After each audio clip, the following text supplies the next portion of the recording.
વિષય એક વખત થોડોક શોર્ટમાં રિપીટ કરી અને આપણે આગળનો વિષય લઈશું.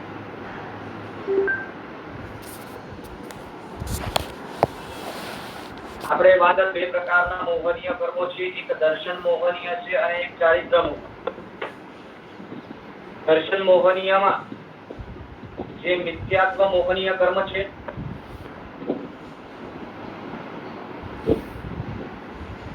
તે અને અનંતાનુબંધી કશાય.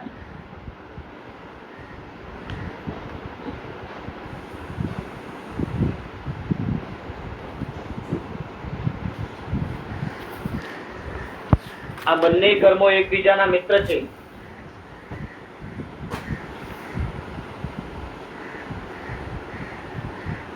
મિથ્યાત્વ મોહનીય કર્મ અને અનંતાનુબંધી કશાય, ક્રોધ માન માયા લોભ.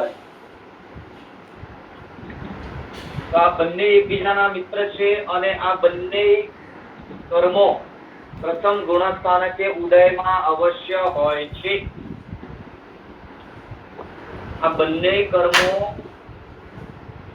પ્રથમ ગુણસ્થાનકે અવશ્ય ઉદયમાં હોય છે. તો મિથ્યાત્વ ગુણસ્થાનક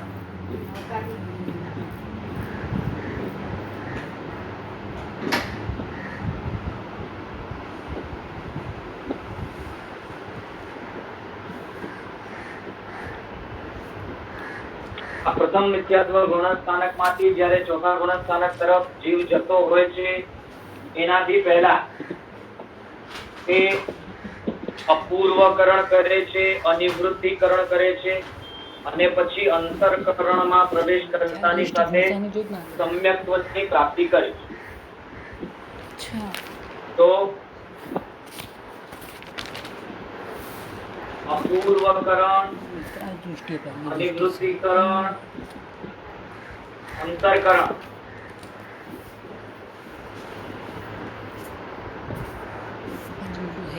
बटलो चालू किया मिनटों रखिए सी भी माठी है माठी 6 मिनटों के साथ के मिनटों रखिए मैंने आंखों में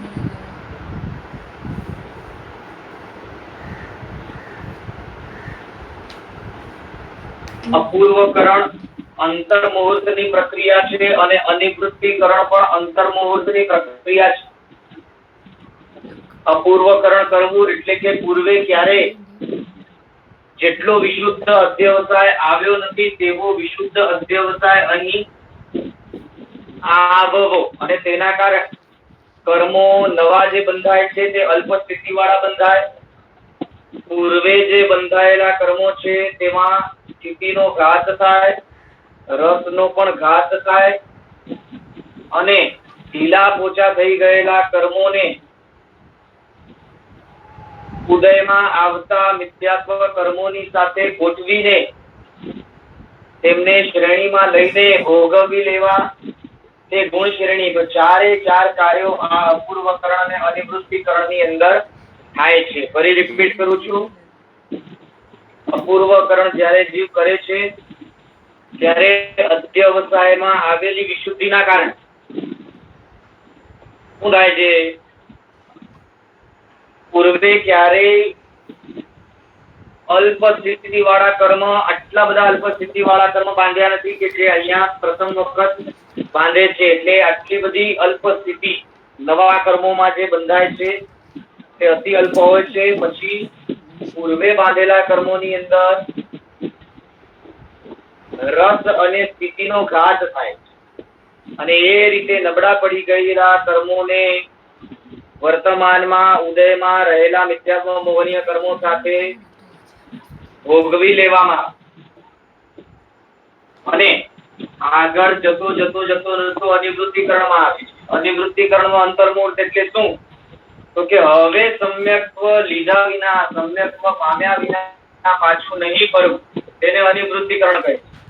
તો અનિવૃત્તિકરણમાં 60% લગભગ સમય પસાર થઈ ગયો હોય છે ત્યારે અમુક પ્રકારના મોહનીય મિથ્યાત્વ મોહનીય કર્મના અમુક દલિયાઓ, અમુક દલિકો અનિવૃત્તિકરણના સમયમાં લઈ લે છે અને અમુક દરિયાઓ પાછળના અંતર્મુહૂર્તમાં મોકલી દે છે.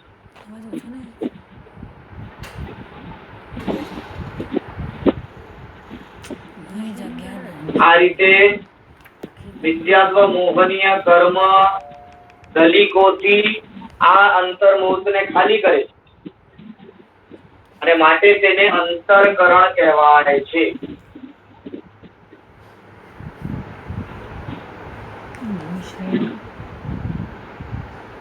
અનિવૃત્તિકરણનો સમય જે છે તેને ભોગવતા ભોગવતા આગળ વધતા જેવો તે અંતરકરણના પ્રથમ સમય આવે કે તરત જ તે ઉપશમ સમ્યક્ત્વને પામે છે.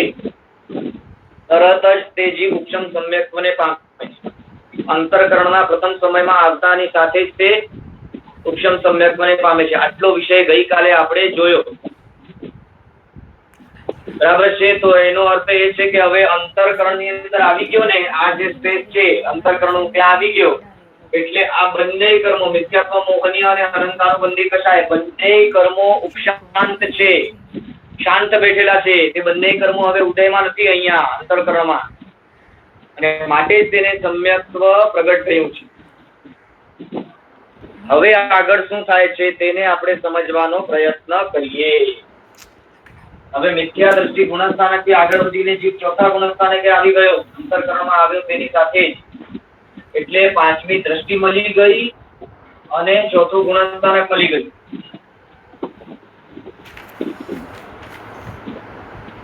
પણ આપણે ગઈકાલે વાત કરી હતી કે ભાઈ ઉપશમ આવેલા મિથ્યાત્વ મોહનીય કર્મના કારણે એટલે મિથ્યાત્વ મોહનીયનો અને અનંતાનુબંધી ચાર કષાયોનો હમણાં અભાવ છે, અનુદય છે, ઉદય નથી, ઉપશાંત અવસ્થા છે. માટે સમ્યક્ત્વ પ્રાપ્ત થયું છે. પણ આ સમ્યક્ત્વ તો ખાલી અંતર્મુહૂર્ત જ ટકે છે. ઉપશમ સમ્યક્ત્વનો કાળ જ અંતર્મુહૂર્તનો છે. તો પછી આગળ શું થશે તેને સમજાવતા આગળ શાસ્ત્રકાર ભગવંતો કહે છે જેવો જીવ ઉપશમ સમ્યક્ત્વ પામે ને, જે સમયે જીવ ઉપશમ સમ્યક્ત્વ પામે છે તે સમયે ઉપશમ સમ્યક્ત્વ પામતાની સાથે મિથ્યાત્વ મોહનીય કર્મ જે સત્તામાં પડ્યું છે, મિથ્યાત્વ મોહનીય કર્મ જે સ્ટોકમાં પડ્યું છે, એટલે કે આગળ જે ઢકેલી દીધું ને મિથ્યાત્વ મોહનીય કર્મ એ પણ અને બીજો જે સ્ટોકમાં પડ્યો છે તે પણ, જેને આગળ ઢકેલી દીધું તે પણ અને બીજો જે સ્ટોકમાં પડ્યો છે તે પણ, એ બંને મિથ્યાત્વ મોહનીય છે. એ કર્મના દલિકો ઢીલા પોચા થતા જાય એટલે કે હવે તે મિથ્યાત્વ મોહનીય કર્મના દલિકોમાંથી અમુક દલિકો મિશ્ર મોહનીયમાં કન્વર્ટ થાય છે, એટલે કે ઢીલા પડી જાય છે. અને મિશ્ર મોહનીય રૂપ બની ગયેલા અમુક દલિકો ફરી આગળ જઈને હજી ઢીલા પોચા થતા સંકિત મોહનીયમાં કન્વર્ટ થાય છે. એટલે અહીં ટૂંકમાં આપણને સમજવાનું છે કે મિશ્ર મોહનીય અને સંકિત મોહનીય એ બીજું કશું જ નથી પણ મિથ્યાત્વ મોહનીય કર્મનો જ નબળો પડેલો વિભાગ છે. મિશ્ર મોહનીય અને સંકિત મોહનીય બીજું કઈ નથી પણ મિથ્યાત્વ મોહનીય કર્મનો જ નબળો પડેલો વિભાગ છે, ઢીલા પોચા થઈ ગયેલા કર્મો છે. એનો અર્થ એ થયો કે હવે આ બંને કર્મો મિથ્યાત્વ મોહનીય તથા સંકિત મોહનીય આ બંને કર્મોમાં એટલી તાકાત નથી કે જીવને મિથ્યાત્વમાં પકડીને રાખી શકે, મિથ્યાત્વ અવસ્થામાં જકડીને રાખી શકે તેવી તાકાત આ બંને કર્મોમાં નથી. અંતર્મુહૂર્ત સુધી તો ઉપશમ સમ્યક્ત્વ રહેવાનું.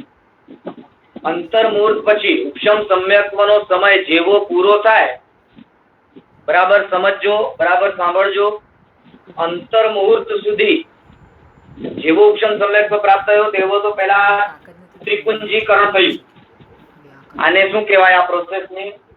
ત્રિપુંજીકરણ થવું. મિથ્યાત્વ મોહનીય કર્મનો અશુદ્ધ પુંજ જે પહેલેથી હતો જ, એમાંથી અમુક મિશ્ર મોહનીય શુદ્ધ પુંજ કહેવાય, અને એમાંથી અમુક સંકિત મોહનીયમાં કન્વર્ટ થઈ ગયું જેને શુદ્ધ પુંજ કહેવાય. એટલે મિથ્યાત્વની અપેક્ષાએ આ સંકિત મોહનીયનો શુદ્ધ છે પુંજ. પુંજ એટલે જથ્થો, સમૂહ, કર્મોનો સમૂહ જે છે, સંકિત મોહનીય કર્મોનો જે સમૂહ છે તે મિથ્યાત્વ મોહનીયની અપેક્ષાએ થોડો શુદ્ધ છે, અને મિશ્ર મોહનીય એ બંનેની બદલી કક્ષા વાળો છે. એકદમ અશુદ્ધ પણ નથી અને એકદમ શુદ્ધ પણ નથી, માટે અર્ધ શુદ્ધ. તો તે રીતે ત્રિપુંજીકરણ થાય છે. ક્યારે થાય છે? જેવું જીવ ઉપશમ સમ્યક્ત્વ પામે કે તરત જ ત્રિપુંજીકરણ થાય છે. હવે હજી સુધી ક્યારે પણ આત્મા ઉપર આ મિશ્ર મોહનીય અને સંકિત મોહનીય જેવા કર્મો સ્ટોકમાં હતા જ નહીં, પણ હવે ઉપશમ સમ્યક્ત્વ પામતાની સાથે આ બંને કર્મો હવે આત્મા ઉપર સ્ટોકમાં આવ્યા. હજી ઉદય કોઈ ત્રણેયમાંથી કોઈનો નથી, કેમ કે ઉપશમ સમ્યક્ત્વની હાજરી છે, એટલે બધા જ કર્મો દબાવેલા છે. આ ત્રણેય તરફ કર્મો બની રહ્યા છે. આ બંને કર્મો નવા બની રહ્યા છે, છતાં પણ ઉપશાંત છે, દબાયેલા છે, કોઈનો ત્રણેયમાંથી કોઈનો પણ ઉદય નથી. હવે ઉપશમ સમ્યક્ત્વના અંતર્મુહૂર્તનો સમય પૂર્ણ થતાની સાથે ઉપશમ સમ્યક્ત્વનો જે અંતર્મુહૂર્તનો સમય છે તે સમય પૂર્ણ થતાની સાથે જો સંકિત મોહનીય કર્મનો ઉદય આવી જાય, જો સંકિત મોહનીય કર્મનો ઉદય આવી જાય તો આ કર્મમાં એટલી તાકાત નથી કે જીવને મિથ્યાત્વ દશામાં ખેંચીને લઈ જાય, બિલકુલ નહીં. આ કર્મમાં તો માત્ર એટલી જ તાકાત છે કે તે સમ્યક્ત્વમાં, આ સંકિત મોહનીય કર્મમાં તો માત્ર એટલી જ તાકાત છે કે તે સમ્યક્ત્વ તરફ થોડા નાના નાના કાંકરા ફેંકી શકે, બસ. માટે થાય છે શું?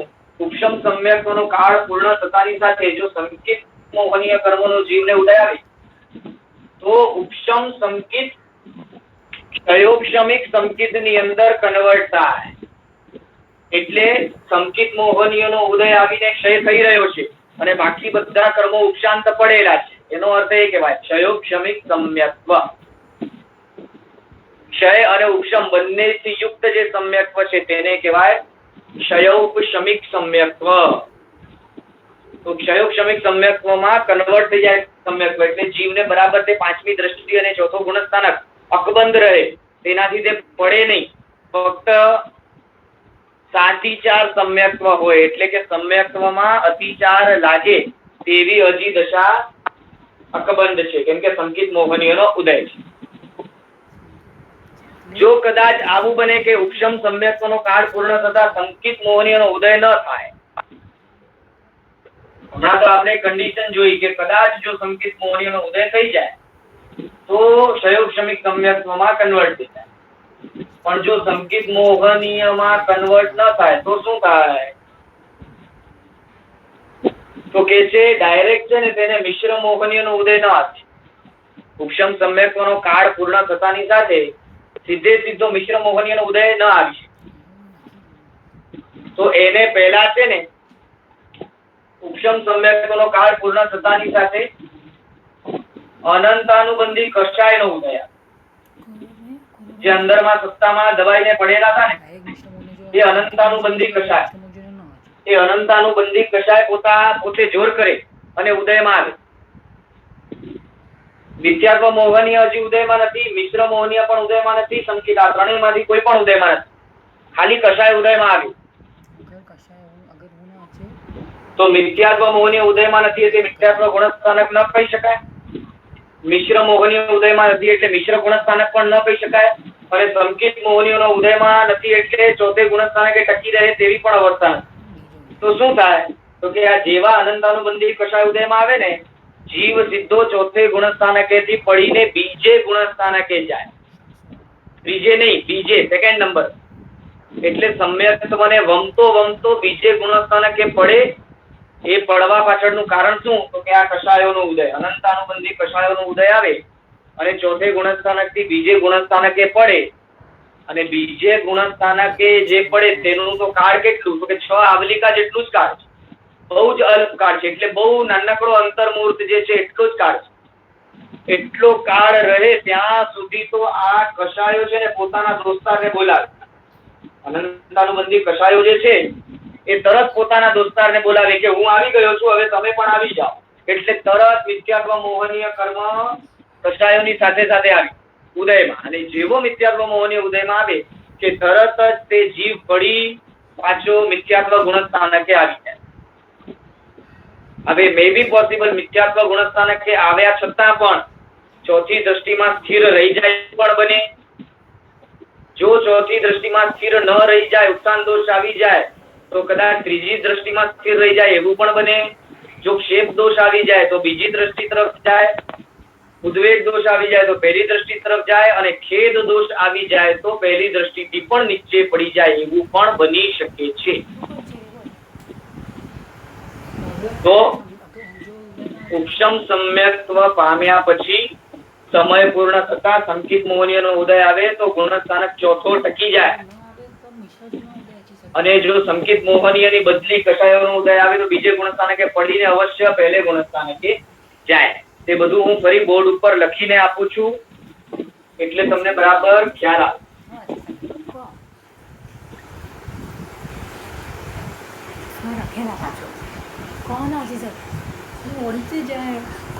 जीवन के उपशम क्षमा कहते हैं એટલે હું ના છે હંમેશા શાહીક કોલા ના છે શાહીક સમ્યક को એટલે કે ઉપશમ જ છે ના. હા, કારણ કે ટેમ્પરરી જ બનાવ્યો છે, ખાલી જગ્યા હું અંદરનું એટલા એટલેલા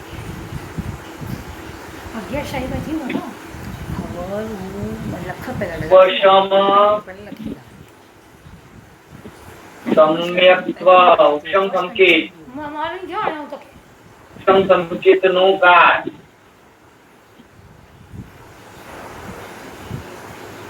પૂર્ણ થતા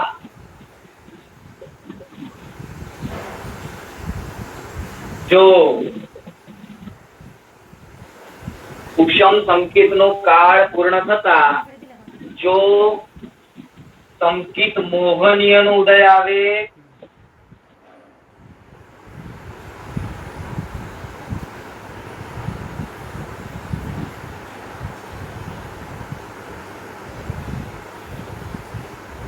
તો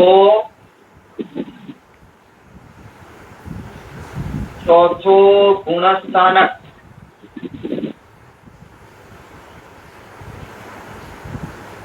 ટકી જાય.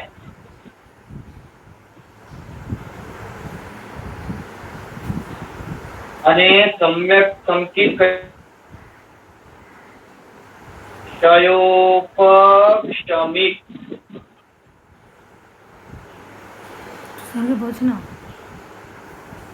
ક્ષમિક સંકિત કહેવાય.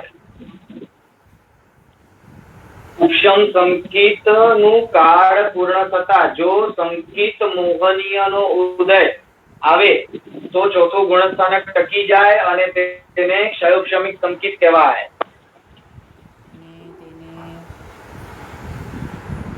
આ ક્ષયોપક્ષમિક સંકિત કન્ટિન્યુ કેટલું ટકી શકે? વધારેમાં વધારે, ઓછામાં ઓછું અંતર્મુહૂર્ત ટકે, પણ વધારેમાં વધારે કેટલું ટકે? ક્ષયોપક્ષમિક સંકિત તો કે જે સાધિક 66 સાગરોપમ સુધી ક્ષયોપક્ષમિક સંકિત ટકી શકે છે. દાખલા તરીકે કોઈ જીવ વર્તમાન ભવની અપેક્ષાએ ક્ષયોપક્ષમિક સંકિત પામે અને ક્ષયોપક્ષમિક સંકિતની હાજરીમાં તેનો આયુષ્ય બંધ થાય તો વર્તમાન કાળે તો માત્ર ચોથા દેવલોક સુધી જઈ શકે તેટલી જ શક્યતા છે. પણ ચોથા આરામાં કે મહાવિદ્ય ક્ષેત્ર આદિ ક્ષેત્રોમાંથી કોઈ જીવ ક્ષયોપક્ષમિક સંકિત પામેલો હોય ત્યારે એનો આયુષ્ય બંધ થાય તો મે બી પોસિબલ ઊંચા દેવલોકોનું આયુષ્ય પણ તે બાંધી શકે. અને તેના કારણે 22 આદિ સાગરોપમ આયુષ્ય બાંધે તેવી રીતે 3 વખત કન્ટિન્યુ થાય તો 22 સાગરોપમ 22 સાગરોપમ 22 સાગરોપમ તે કુલ 66 સાગરોપમ થયું. તેટલા સમય સુધી કન્ટિન્યુ મનુષ્ય દેવ એમ બને તો પણ આ ક્ષયક્ષમિક સંકેત ટકી શકે. એટલે મનુષ્યની અવસ્થામાં ક્ષયક્ષમિક સંકેતની હાજરીમાં આયુષ્ય બંધાયું, ફરી દેવ બન્યો, ત્યાં ફરી ત્યાંથી મૃત્યુ પામીને મનુષ્ય બન્યો, ફરી મનુષ્ય બન્યો ત્યાં પણ એ મનુષ્યના ભાવમાં સંકેત ટક્યું, ફરી દેવ બન્યો, ફરી મનુષ્ય બન્યો, ફરી દેવ બન્યો, ત્યાં સુધી આ સંકેત ટકી શકે તેવી શક્યતા છે. પણ એક વખત 66 સાગરોપમ અને એનાથી અધિક કાળ કયો ગણવાનો? તો કે મનુષ્ય ભાવમાં જે સંકેત હતું ને તેને અધિક કાળ ગણવાનો. તો 66 સાગરોપમ થી પણ અધિક કાળ એ મનુષ્યપણામાં રહી દેવપણામાં જઈ ફરી મનુષ્યપણામાં આવી એમ કરતા કરતા 66 સાગરોપમ થી પણ સાધિક જેટલો કાળ છે એને ઓળંગી જાય તો અવશ્ય એક વખત ફરી તે મિશ્ર ગુણસ્થાનકે અથવા મિથ્યાત્વ ગુણસ્થાનકે પડે અને પછી ફરી પાછો સંકેત અવશ્ય પ્રાપ્ત કરી શકે છે. તો આ રીતે ક્ષયોક્ષમિક સમ્યક્ત્વનું કાળ ઉત્કૃષ્ટમાં ઉત્કૃષ્ટ વધારેમાં વધારે કેટલો કયો? સાધિક 66 સાગરોપમ. બરાબર છે. સાધિક એટલે થોડો વધારે. પછી કહે છે જો ઉપશમ સંકેતનું કાળ પૂર્ણ થતા જો અનંતાનુબંધી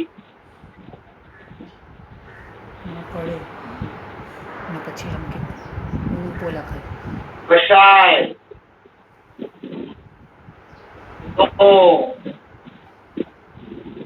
અનંતાનુબંધી કશાયનો ઉદય થાય તો બીજે ગુણસ્થાનકે પડે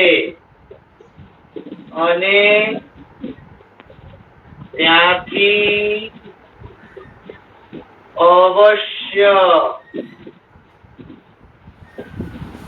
પ્રથમ ગુણસ્થાનકે આવે.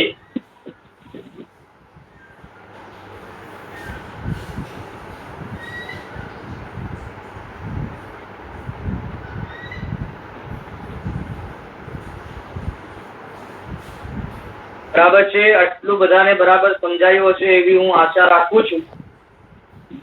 આનાથી પણ આગળનો વિષય અવશ્ય આપણે પૂરું કરશું, લઈશું, પણ આટલું લખી લો એટલા માટે હું રાજી.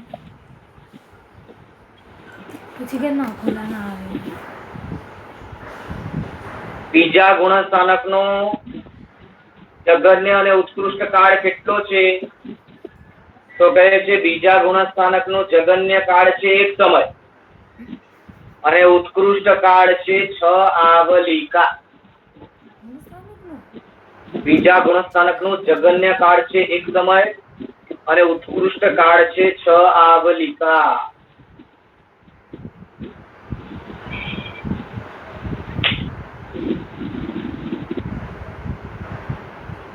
અને આ પહેલો ગુણસ્થાનક જે છે ચોથા ગુણસ્થાનક થી પડીને પાછો પહેલે ગુણસ્થાનકે આવ્યો તો હવે આ મિથ્યાત્વ ગુણસ્થાનકે આવ્યો તો આવા મિથ્યાત્વનું કાળ કેટલું? એટલે કે સમ્યક્ત્વ પામીને પછી ફરી મિથ્યાત્વ દશામાં આવ્યો તો તેવા પ્રકારની મિથ્યાત્વ દશાનું કાળ કેટલું? તો કે છે સાદિતાંત. એટલે કે આવ્યું છે મિથ્યાત્વની ફરી શરૂઆત થઈ છે પણ અવશ્ય તે જવાનો છે એ ચોક્કસ છે. પછી એનો કોઈ નિયત એવો સ્પેસિફિક ફિક્સ કાળ નહીં કે હવે આટલા સમયમાં પાછું તે સમ્યક્ત્વ પામી જ જશે. મેક્સિમમ અર્ધપુદ્ગલ પરાવર્તન કીધું પણ એનાથી ઓછું પણ શક્ય છે, અંતર્મુહૂર્ત પણ શક્ય છે. ગુણસ્થાનકે આવી ગયો તો કઈ હવે મિથ્યાત્વી દશામાં જ રહેશે તેવું નથી. તરત જ તે પાછો સંકેત પામી શકે તેવું પણ થઈ શકે અથવા તો થોડોક સમય વ્યતીત થયે છે તે સમ્યક્ત્વ પામે તેવું પણ થઈ શકે. પણ એક પ્રશ્ન હવે એવો આવે છે કે જો ઉપશમ સંકેતનું કાળ પૂરું થાય, ઉપશમ સંકેતનું કાળ પૂરું થાય અને જીવ બીજા ગુણસ્થાનકેથી પડીને પહેલે ગુણસ્થાનકે આવે અને પહેલે ગુણસ્થાનકે આવ્યા બાદ હવે ફરી પાછો જો તે સમ્યક્ત્વ પામે તો કયો પામશે? ઉપશમ પામશે કે ક્ષયોક્ષમ પામશે? તો તેને સમજાવતા કહે છે એક વખત સંકિત પામી ગયા બાદ જો જીવ ફરી મિથ્યાત્વ ગુણસ્થાનકે આવ્યો હોય અને એ મિથ્યાત્વ ગુણસ્થાનકે જો બહુ લાંબો કાળ પસાર ન થયો હોય, બહુ લાંબા કાળની અપેક્ષાએ કાળ કેટલો ગણવાનો? તો કે છે પલ્યોપમનો અસંખ્યાકમો ભાગ. એ પલ્યોપમનો અસંખ્યાકમો ભાગ જો આ મિથ્યાત્વ ગુણસ્થાનક ઉપર પૂર્ણ ન થયું હોય ને તેનાથી પહેલા જો ફરી સમ્યક્ત્વ પામે તો અવશ્ય ક્ષયોક્ષમિક સમ્યક્ત્વ જ પામે. હવે ઉપશમ સમ્યક્ત્વ નહીં, હવે ક્ષયોક્ષમિક સમ્યક્ત્વ. કેમ? તો કે હવે તો સત્તામાં સંકિત મોહનીય કર્મ પણ રહેલું છે, તો ડાયરેક્ટ એનો ઉદય આવી શકે છે. તે જ રીતે મિશ્ર મોહનીય કર્મ પણ રહેલા છે, તો ડાયરેક્ટ એનો પણ ઉદય આવી શકે છે. તો મિશ્ર હવે આ પહેલા ગુણસ્થાનકે આવ્યા પછી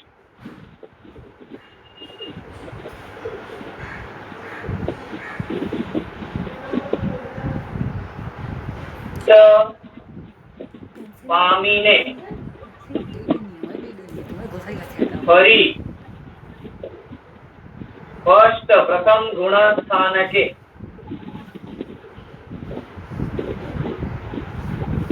પડેલો જીવ ફરી સમ્યક્ત્વ પામે તો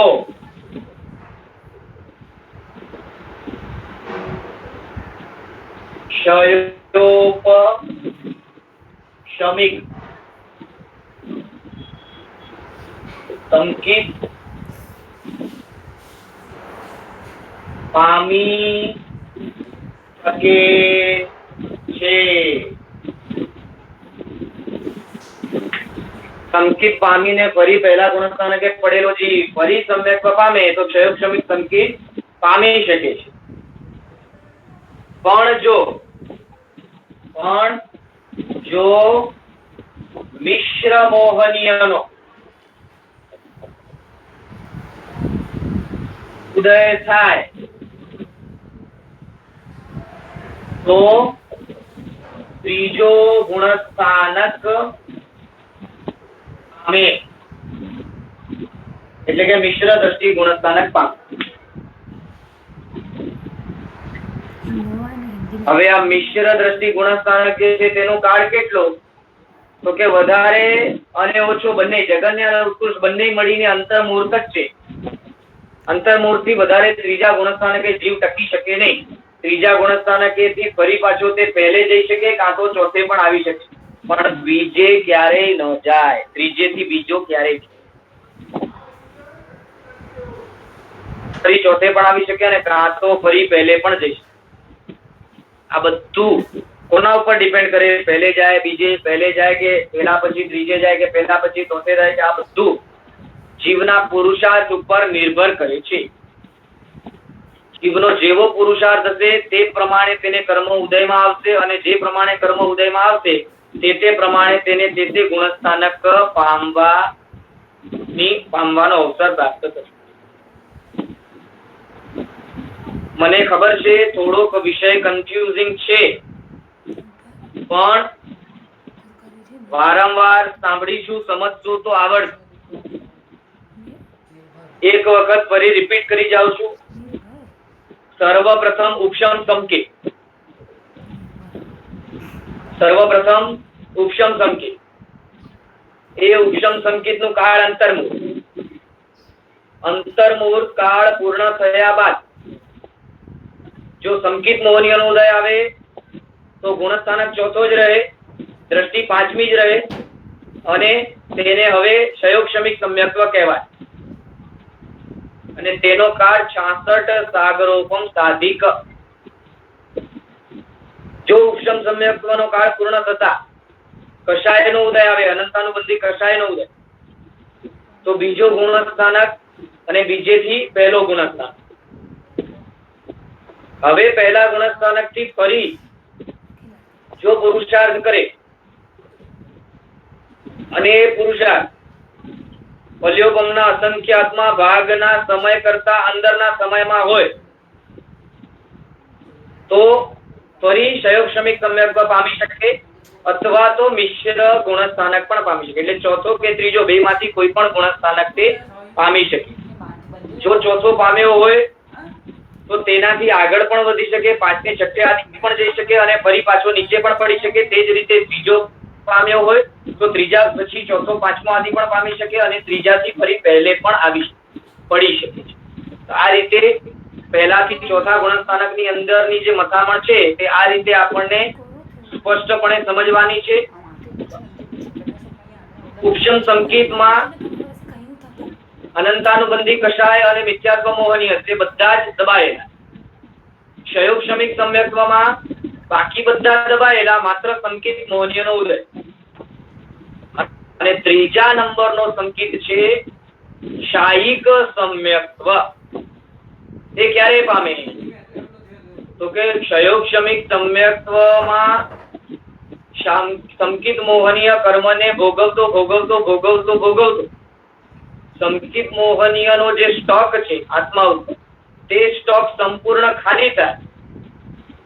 મિથ્યાત્વ મોહનીય, મિશ્ર મોહનીય અને સંકિત મોહન એ ત્રણેય જે કર્મો છે તે ત્રણેય કર્મો નો સ્ટોક સંપૂર્ણપણે ખાલી થાય અને બીજા નવા હવે તેવા કર્મો બંધાવાના બંધ થાય. એટલે કોઈ પણ પ્રકારનો સ્ટોક આ ત્રણેય કર્મોનો, મિથ્યાત્વ મોહનીય, મિશ્ર મોહનીય અને સંકિત મોહનીય, ત્રણેય કર્મોનો કોઈ પણ સ્ટોક જ્યારે આત્મા ઉપર ન રહે ત્યારે અનંતાનુબંધીનો સ્ટોક પણ ઓટોમેટિક ખાલી થઈ જાય. કેમ કે બંને દોસ્તારો છે, એક સંપૂર્ણ જાય તો બીજો પણ સંપૂર્ણ જાય અને ત્યારે જીવને સંકિત જે છે તે શાયિક સંકિત પ્રાપ્ત થાય.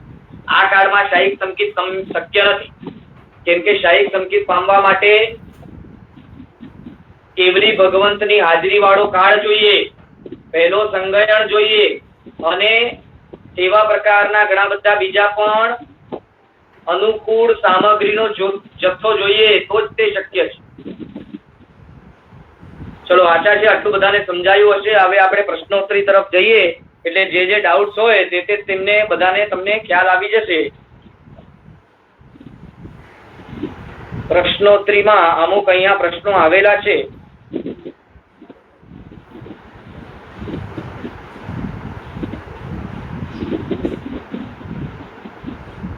ઉદ્વેગમાં શેનો કંટાળો, એમ પ્રશ્ન પૂછ્યો છે. ઉદ્વેગમાં શેનો કંટાળો એટલે ધર્મ અને ધર્મ ક્રિયા તરફનો કંટાળો. ત્યાં તે સમજવાનું છે. ધર્મ અને ધર્મ ક્રિયા તરફનો કંટાળો સમજવાનો છે. રુચિ તો છે પણ વધારે પડતું કરવાનું આવે ત્યારે કંટાળો આવી જાય છે. ગુણસ્થાનક ઘરે વાંચવું હોય તો કયો ગ્રંથ વાંચવો? ગુણસ્થાનક નામે જ ગ્રંથ છે.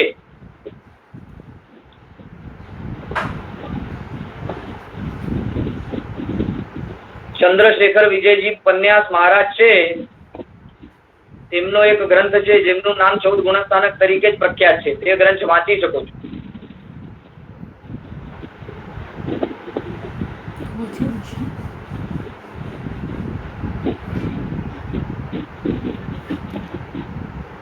ચલો, બીજો પ્રશ્ન છે. ઠીક છે, એ ત્રિપુંજીકરણ મેં ત્યાં લખ્યું નતું પણ હવે લગભગ ખ્યાલ હશે. અપૂર્વકરણ ને અનિવૃત્તિકરણ અકામ નિર્જરાની જેમ થાય કે સકામ નિર્જરા, સકામ કરીએ એમ કરીએ અને આપણને ખબર પડે. જો અપૂર્વકરણ કે અનિવૃત્તિકરણ આદિ થતું હોય ત્યારે કર્મની અંદર જે ગળમથલ થાય છે તેની આપણને ખબર ન પણ પડે તેવું બને છે અને મોટે ભાગે તેવું જ રહે છે કે આપણને ખબર ન પડે. પણ પરિણામની વિશુદ્ધિ જે થાય છે તે વિશુદ્ધિના કારણે તે પ્રક્રિયા બધી થતી હોય છે. અને બીજા નંબરમાં પહેલી દ્રષ્ટિ જે છે તે પામતાની સાથે જ સકામ નિર્જરાની પ્રક્રિયા શરૂ થઈ ગઈ છે અને માટે અહીંયા જે અપૂર્વકરણ અનિવૃત્તિકરણ આદિ છે ત્યાં તો સકામ નિર્જરા જ છે. આવલિકા આવલિકા એટલે અસંખ્ય સમય બરાબર એક આવલિકા થાય તો 6 આવલિકા એટલે તમે સમજી લો કે અસંખ્ય સમય તેમાં પસાર થાય એવું સમજ.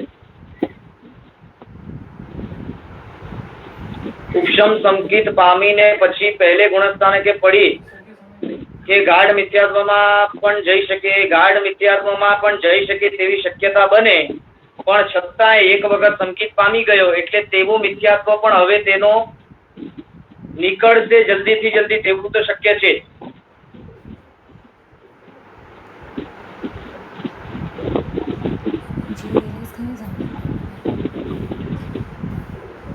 મિશ્ર મોહનીયનો ડાયરેક્ટ ઉદય કેમ ન આવે ઉપશમ સમ્યક્ત્વ પછી? પ્રથમ વખત જયારે ઉપશમ સમ્યક્ત્વ પામે છે તે સમયે બે મતો છે. એક મત એમ કહે છે કે મિશ્ર મોહનીય કર્મનો ડાયરેક્ટ ઉદય આવી શકે, અને એક મત એમ કહે છે કે મિશ્ર મોહનીયનો ડાયરેક્ટ ઉદય ન આવી શકે. એના પાછળનું કારણ બહુ સ્પષ્ટ ગ્રંથોની અંદર જાણવા મળતું નથી, છતાં પણ એવું સમજવું કે ભાઈ મિથ્યાત્વ અવસ્થાને મંદ રાખીને બેઠો છે તો મિથ્યાત્વ મોહનીય જે કર્મો છે તે કર્મોમાંથી જ મિશ્ર મોહનીય અને તે મિશ્ર મોહનીય કર્મોમાંથી સંકિત મોહનીયનું કન્વર્ઝન થયું છે. તો એક ડાયરેક્ટ મિશ્ર અને મિથ્યાત્વ મોહનીય એને પોતાના જકડમાં લઈ શકે તેવી એટલી તાકાત તે બંને કર્મોની હાલની વિશુદ્ધિના કારણે ન હોઈ શકે તેવું આપણે સમજીશું. ઉપશમ સમ્યક્ત્વની વિશુદ્ધિના કારણે મિથ્યાત્વ મોહનીય મિશ્ર મોહનીય બેમાંથી બંને કર્મોમાંથી કોઈ પણ એક કર્મ ડાયરેક્ટ તેને પોતાની જકડમાં ન લઈ શકે તે વિશુદ્ધિના કારણે તેવું આપણે સમજી શકીએ એવું હોય છે. ઉપશમ અને ક્ષયોપશમ થોડું પાછું એક્સપ્લેન કરી શકો? હા, એ ફરી કરશું આપણે. આ તો વિષય ખાલી એક વખત લીધો છે, આ વારંવાર આપણે વિષય ફરી રિપીટ કરશું એટલે ખ્યાલ આવશે. ત્રીજો ગુણસ્થાનક નું નામ જી મિશ્ર મોહનીય. મિશ્ર મોહનીય ના કારણે મિશ્ર દ્રષ્ટિ ગુણસ્થાનક નામ છે. પાંચમી દ્રષ્ટિ હજી એક્સપ્લેન નથી કરી, હવે આવશે.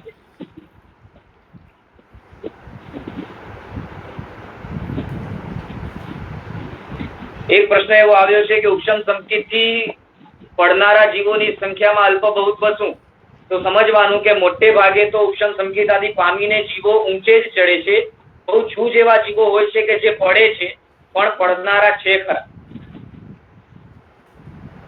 ઉપશમ નું મિનિંગ શું એવો પ્રશ્ન આવ્યો છે, ત્યાં સમજવું.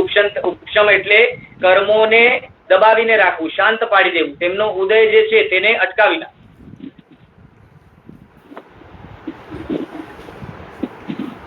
જીવ ઉપશમ સંકિત પામે તો તેને ખ્યાલ આવે એવો એક પ્રશ્ન છે. ખ્યાલ આવી પણ શકે ન પણ આવે, તેનો અભ્યાસ જે છે એના ઉપર ડિપેન્ડ કરે છે. અમુક વિષયોનો અભ્યાસ થયો હોય તો બની શકે કે ખ્યાલ આવે પણ. ભાવિકભાઈ બોલો. પ્રણામ નીરવભાઈ. 66 પલ્યોપમથી સાધિક એટલે સાગ્રોપમથી સાધિક એનો મતલબ સાધિકમાં કેટલું બધું કાલ હોય? સાગ્રોપમથી થોડો નીચે હોય? સાગ્રોપમથી નીચે કોઈ પણ કાલ ચાલે કે કોઈ સંખ્યાતા વર્ષનું કાળ પકડો? સંખ્યાત્વા વર્ષ. જી, સંખ્યા. અને પલ્યોપમનો અસંખ્યાત્વ ભાગ એટલે કેટલું? એ અસંખ્ય વર્ષ પકડવા. અસંખ્ય વર્ષ. આભાર. જી, આભાર. હંસાબેન ગાલા બોલો.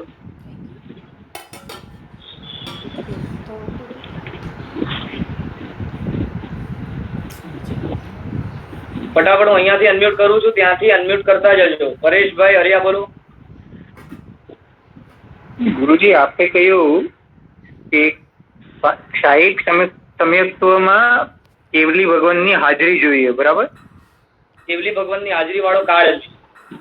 હા, એવો કાળ. તો કહેવાય છે કે આ આરાના અંતે દુપસ સૂરીને ક્ષાયિક સમ્યક્ત્વ હશે તો એ આ ભાવમાં પામશે ને, એ લઈ આવ.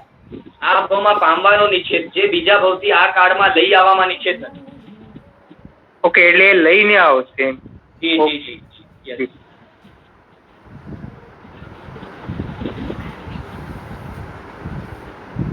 ચલો, હંસાબેન બોલો. પ્રણામ ગુરુજી.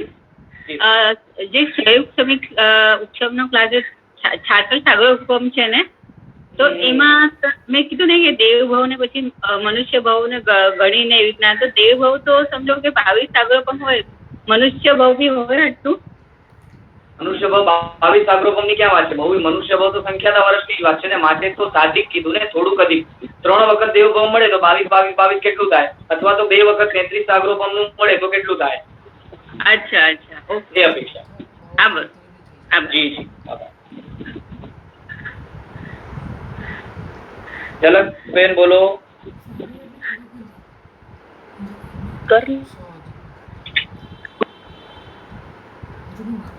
સંખ્યાતા વર્ષોમાં કિરણભાઈ સંગોઈ બોલો. આમાં તમે જે ખૂબ ખૂબ અનુમોદના, બહુ જ સરસ. એટલે ક્યાં આપણે હોઈ શકીએ એની ઘણી સંભાવના ખબર પડે છે કે કંઈક આઈડિયા આવે છે, બહુ ગમે છે. અને બીજું આપણે તમે અપવર્ધના અને ઉત્વર્ધના જે કાલે વાત કરેલી ને, એ કરવા માટે કંઈ આપણે એફર્ટ નાખવા પડે કે આપણે એટલે પોતાને મનથી એવું કંઈક કરીએ તો એવું થાય કે પોતાની મેળે? આપણો પુરુષાર્થ જે છે ને તેના કારણે ઓટોમેટિક પ્રક્રિયા થાય છે. બરાબર. અને સારું. અને ત્રીજો ગુણસ્થાનક એટલે જ મિશ્ર મૌન્ય એ સરખું ગણાય કે નહીં? યસ. અચ્છા. ઓકે. ખૂબ ખૂબ અનુમોદના, બહુ જ સરસ. Thank you. પ્રીતિબેન બોલો. પ્રણામ ગુરુજી. જી પ્રણામ. પહેલા તો તમને બહુ જ થેન્ક્સ. બહુ જ સરસ રીતે પહેલા મેં ગુણસ્થાનક કરેલા પણ એ શબ્દાર્થ કરેલા. આ તમે એટલા સૂક્ષ્મ ભાવો આના અમારી સામે રજૂ કરો છો ને કે બહુ જ આભારી છું આપની. અને મને અહીંયા ક્લિયર કરવું છે કે જે સાદી શાંતનો સમય જે એમના માટે છે એ જે બીજેથી પહેલે આવે છે એમના માટે. એટલે ચોથા ગુણસ્થાનકને એક વખત પામી અને પછી ફરી મિથ્યાત્વ ગુણસ્થાનક કે જ્યારે આવે ત્યારે તે અપેક્ષાએ મિથ્યાત્વની અવસ્થા સાદી શાંત પકડો. અચ્છા. અને જે પછી ચોથીથી ડાયરેક્ટ પહેલે આવે છે એ પલ્યોપમના અસંખ્યાતા ભાગનો પુરુષાર્થ કરે છે તો એમને કાયમ સંયોગક્ષમિત સંકેત જ પ્રાપ્ત થશે. હા, એટલે કે ચોથા ગુણસ્થાનક થી જો જીવ નીચે આવે ને તો અવશ્ય બીજાને સ્પર્શ કરીને પછી જ નીચે આવે, બીજાને સ્પર્શ કરીને પહેલે આવે. ઉપશમ સંકેતની અપેક્ષા એની વાત છે. ઉપશમ સંકેત માંથી પડે એટલે અવશ્ય બીજા ગુણસ્થાનકને સ્પર્શીને જ પહેલા ગુણસ્થાનકે આવે. અને એ પહેલો ગુણસ્થાનક પામી ગયા બાદ ફરી તેને સંકેત પામવું હોય ને તો તે પુરુષાર્થ સંકેત પામવા માટેનો એનો પલ્યોપમના અસંખ્યાત ભાગના કાળની અંદર થઈ ગયો હોય ને તો તે સંયોગક્ષમિત સંકેત પામી શકે. એના પાછળનું કારણ એ છે કે જો એટલો બધો સમય નીકળી જાય ને, પલ્યોપમનો અસંખ્યાતનો ભાગ જે કયો તે નીકળી જાય ને તો જે મિથ્યાત્વ મોહનીયના દલિકો જે કન્વર્ટ થયા હતા મિશ્ર અને સંકેતમાં તે પાછા ધીરે ધીરે બધા મિથ્યાત્વ મોહનીયમાં કન્વર્ટ થઈ જાય.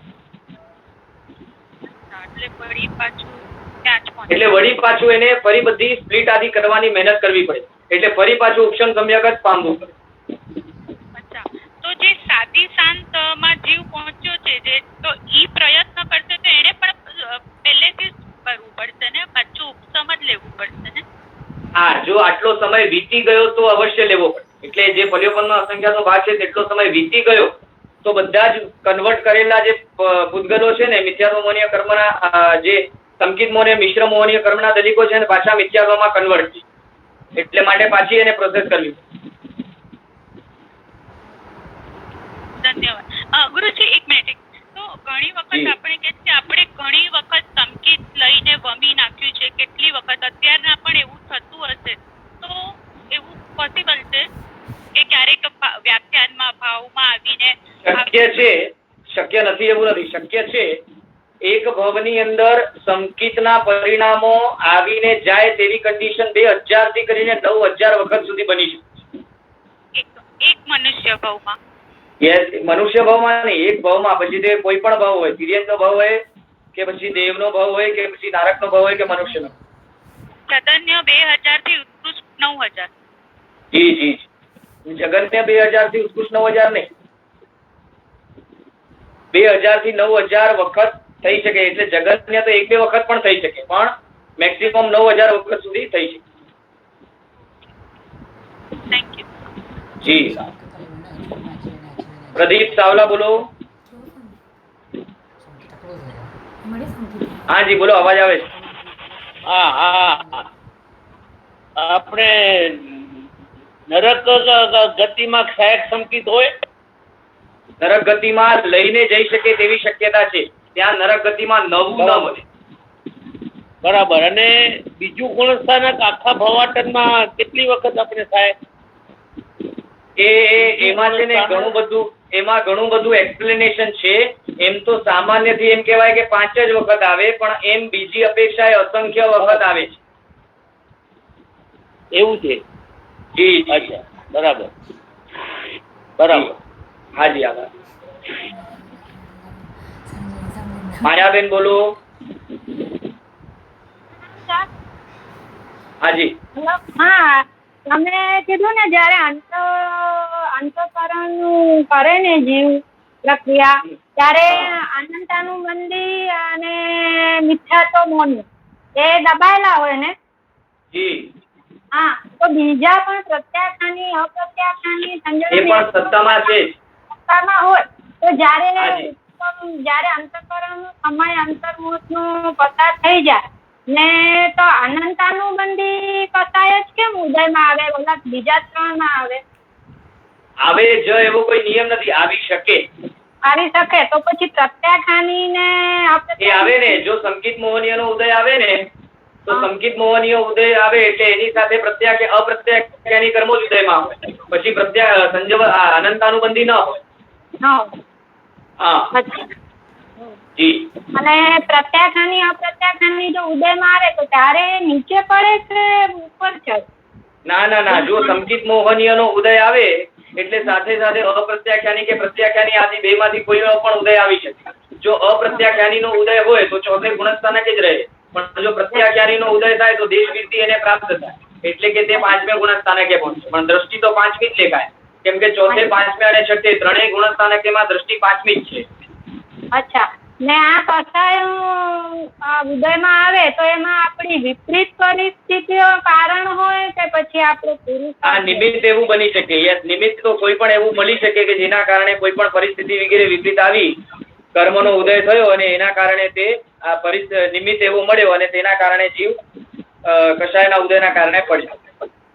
અચ્છા, ઓકે, થેન્ક યુ. અને બીજું એક સર, તમે જે દિવસે તમારું જીવન પરિચય આપતા હતા ને જાણીને બહુ આનંદ થયો કે તમે આટલું બધું આધ્યાત્મિક ક્ષેત્રે પુરુષાર્થ કર્યો, અને અમારા આશીર્વાદ છે કે તમે હજુ પણ આગળ વધો. અને વિનંતી પણ છે કે તમે આ ક્લાસ બંધ નહીં કરતા, ઓનલાઈન ચાલુ રાખજો. જી. તો બીજો કોઈ ને કોઈ ચાલુ તો થશે જ. હા, ભલે, પણ તમે રાખજો, એક ક્લાસ તો રાખજો ઓનલાઈન. હાજી. Okay, thank you. જી આભાર. કમલાબેન ગાલા બોલો. પ્રણામ સર. સર, તમે જ રહેજો ગુણસ્થાનકમાં. તમારા જેવું કોઈ નથી સમજાવતું. ઘણા ઠેકાણે સમજ્યા પણ તમારા જેવું નથી. એવું નથી. અમે પણ જેમના પાસેથી સમજ્યા છીએ ને જેમના પાસેથી સમજતા હતા ત્યારે અમને પણ એવું જ લાગતું હતું કે આમના જેવો કોઈ શીખવાડતો નથી. એટલે આ તો વિષય કેવો છે કે મારાથી વધારે વિશેષ સમજાવનારાને તમે હજી સાંભળ્યું નહીં હોય તો એવું લાગે છે, પણ ખરેખર તો મારાથી વિશેષ સમજાવી શકે. મારા સર પાસે પણ શીખ્યા છે, પણ તમારી જે સ્ટાઇલ છે ને એકદમ ક્લિયર થઈ જાય છે. કારણ કે જે કન્ફ્યુઝન હતા ને બધા.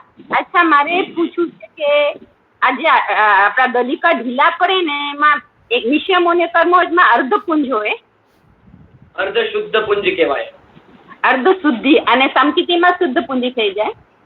જી, શુદ્ધ પુંજ એટલે આ મિથ્યાત્વની અપેક્ષાએ તેને શુદ્ધ પુંજ કહેવામાં આવ્યું છે. બાકી તો ખરેખર એ અશુદ્ધ જ છે. સંકિત મોહનીય હોવું સત્તામાં એ કઈ સારું નથી, પણ ખાલી તેને મિથ્યાત્વ મોહનીયની અપેક્ષાએ શુદ્ધ કહેવામાં આવ્યું છે. કેમ કે જ્યાં સુધી સંકિત મોહનીય છે ત્યાં સુધી એ સમ્યક્ત્વમાં અતિચાર તો લગાડવાનો જ છે. એટલે એમ. ઓકે. અને જે આપણે અંતઃકરણ, આ જે અંતઃકરણ દબાયેલો હોય છે ને, અંતર્મુહૂર્ત દબાયેલો હોય છે ઉપશમ સમયે, અને તરત જ ત્રીજી પુંજ થાય છે. હા, યસ. જેવું તે ઉપશમ સમ્યક્ત્વ પામે ને કે તરત જ તેમાં ત્રિપુંજીકરણ થવાનું ચાલુ થઈ જાય. એક અપેક્ષા, એક મત તો એવો જ છે કે પુનર્બંધક અવસ્થાથી જ ત્રિપુંજીકરણ ચાલુ થઈ જાય. ઓકે. જી આભાર. જી આભાર. ઓપ્પો A57 બોલો. હલો, હા જી પ્રણામ ગુરુજી. જી ગુરુજી, આપણે બીજા ગુણસ્થાને કે અનંતાનુબંધી કષાયોનો તો ઉદય વિચ્છેદ કયો છે, તો પછી ચોથા ગુણસ્થાને કે કેવી રીતે ઉદયમાં આવે અનંતાનુબંધી? એને બીજા ગુણસ્થાને કે વિચ્છેદ નથી કર્યો, અનુદય કયો છે. એક બુક મેં વાંચી એમાં છે કે ગુણસ્થાનક સુધી હોય, બીજા ગુણસ્થાનક પછી એનો અનુદય કે વિચ્છેદ બંનેમાંથી કોઈ પણ હોઈ શકે. અચ્છા, જી જી જી. તો આ પછી ચોથા ગુણસ્થાનક કેવી રીતે ઉદયમાં આવી શકે? એવી રીતે ચોથા ગુણસ્થાનક કે અનંતાનુબંધી ઉદયમાં ના, અપ્રત્યાખ્યાની પ્રત્યાખ્યાની વગેરે ઉદયમાં આવે છે. અચ્છા, તો હમણાં તમે કીધું ને કે જયારે ચોથાથી નીચે ચોથા ગુણસ્થાનકે હોય ને, ચોથા ગુણસ્થાનકે હોય ને, અને જેવું તેને એ કશાય ઉદયમાં આવે ને કે તરત જ તે બીજા ગુણસ્થાનકે પડે, એટલે ઉદયમાં આવતાની સાથે તે ચોથું ગુણસ્થાનક ન કહેવાય. અચ્છા જી. અચ્છા, નહીં પણ જો ચોથામાં પહોંચી જાય એક વખત તો ફરી પાછો એને અનંતાનુબંધી આવવાનો ચાન્સીસ છે એમ? નહીં, હા, કેમ ખબર છે, અહીંયા ઉપશમ સંકેત છે ને, એટલે ઉપશમ સંકેત નું કાળ પૂરું થયું, તો ઉપશમ સંકેત નું કાળ પૂરું થવાના કારણે એના પછી તેને ઉદય આવી જાય. બાકી શયોક્ષમિક માં હોય તો ડાયરેક્ટ કઈ તેને અનંતાનુબંધી કશાયનો ઉદય નથી આવતો. અચ્છા, જી જી.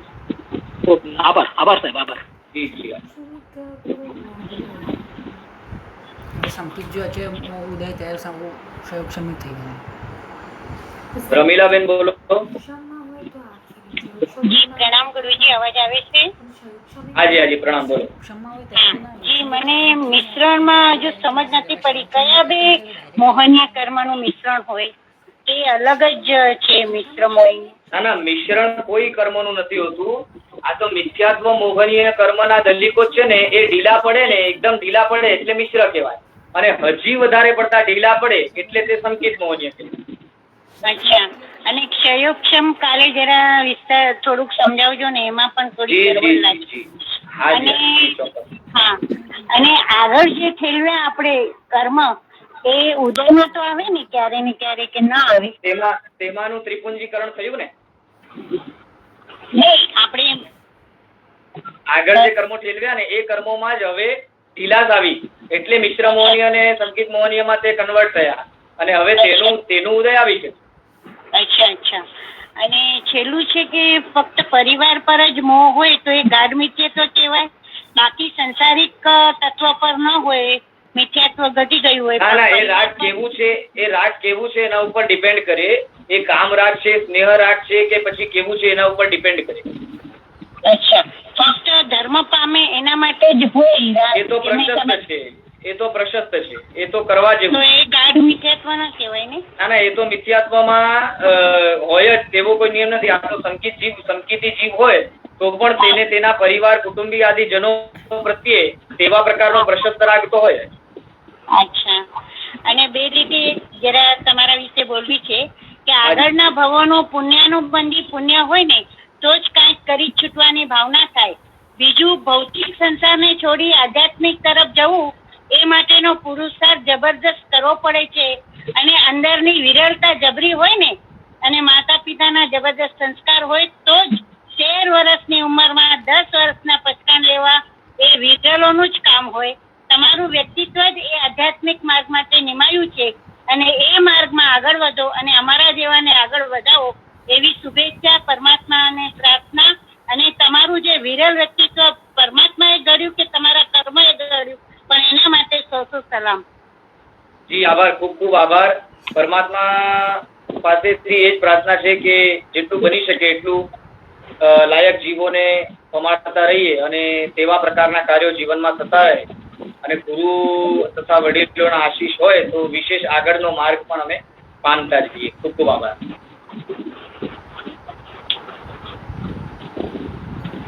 સી કે બોલો. બરાબર બોલીએ?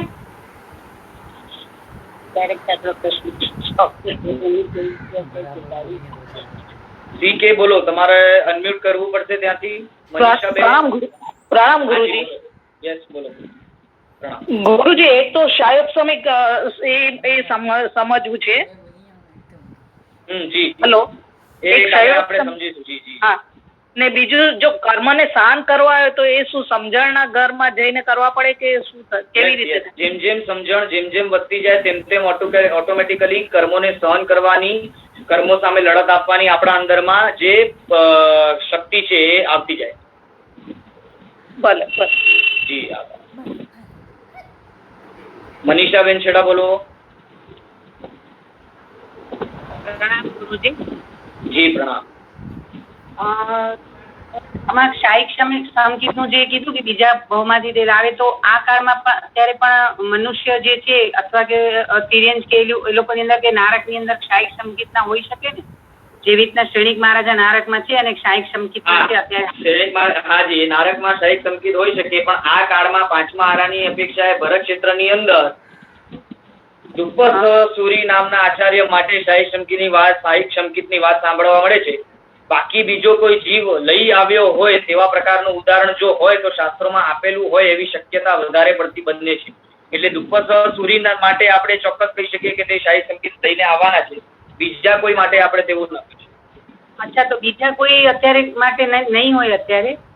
શાહિક સંકેત નહીં, બાકી ક્ષયોગ ક્ષમિક ઉપશમ આદિ પામીને લઈ જઈ શકે તેવી શક્યતા છે.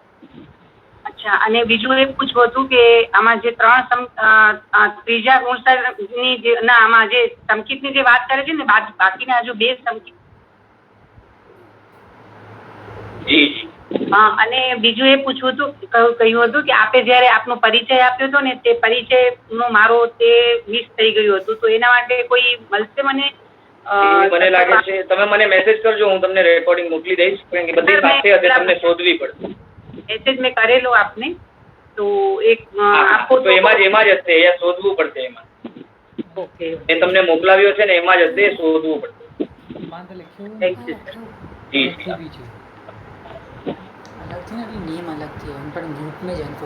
જૈનમ સાવલા બોલો. હા, પ્રણામ ગુરુજી. મારે છે ને મેં તમને મેસેજ કર્યો તો તમે મને આગળની રેકોર્ડિંગ મોકલવાના હતા, પણ રહી ગયું છે કદાચ. તમે ફરી એક વખત કરી દેજો, મેં મોકલાવી દઈશ. મોકલાવ્યા પછી તેમાં ઓપ્શન આવશે સોર્ટ બાય લાસ્ટ મોડિફાઈડ, તો તે કરજો એટલે બરાબર આજ દિવસ સુધીના બધા તેમાં હશે, ગઈકાલ સુધી. એટલે પીડીએફ આવશે ને? નહીં, પીડીએફ નહીં આવે, એ ડ્રાઈવ ઉપર અપલોડ થયેલા આવશે. તમે ક્લિક કરશો એટલે તે ખુલશે, તો ત્યાં ઓપ્શન આવશે સોર્ટ બાય એવું લખેલું હશે, તો સોર્ટ બાય લાસ્ટ મોડિફાઈડ કરશો તો ખ્યાલ આવશે. Okay, thank you. જી. જયવંતીબેન બોલો. પ્રણામ સર. એક પૂછું છું, શાહિક સંયુક્ત પામે એના પહેલા જો આયુષ્યનો બંધ થઈ જાય તો એ બીજા ભાવમાં જવું પડે નહીં, અને શાહિક સંયુક્ત પહેલા પામે તો એ જ ભવે મોક્ષ છે ને? જી. હા, તો અને એટલે બીજું મારે પૂછવું છે કે તમે જે તમારા વિશે કીધું હતું ને, એ એપિસોડ મારો પણ મિસ થયો હતો, તો મને પણ એના વિશે જોઈતું તો મળી શકશે? મેં છે ને ગ્રુપમાં અમુક રેકોર્ડિંગ મોકલાવી છે, એમાં જ હશે, એટલે એમના તમે શોધવું પડશે એમાં. હા જી, ઠીક છે, એમાં છે સાથે. જી યસ. હા, થેન્ક યુ. પ્રણામ. હાજી. ચલો, હવે આજ માટે આપણે એટલું રાખીએ છીએ. આપણો સમય પૂર્ણ થયો છે. જીના આજ્ઞા વિરુદ્ધ બોલાયું હોય તો મિચ્છામિ દુક્કડમ. સર્વ મંગલ માંગલ્યમ સર્વ કલ્યાણ કારણમ પ્રધાનમ સર્વ ધર્માણામ જૈનમ જયતિ શાસનમ. જીત શાસન દેવ કી જય. પ્રણામ બધાને. આભાર નીરવભાઈ. જી આભાર.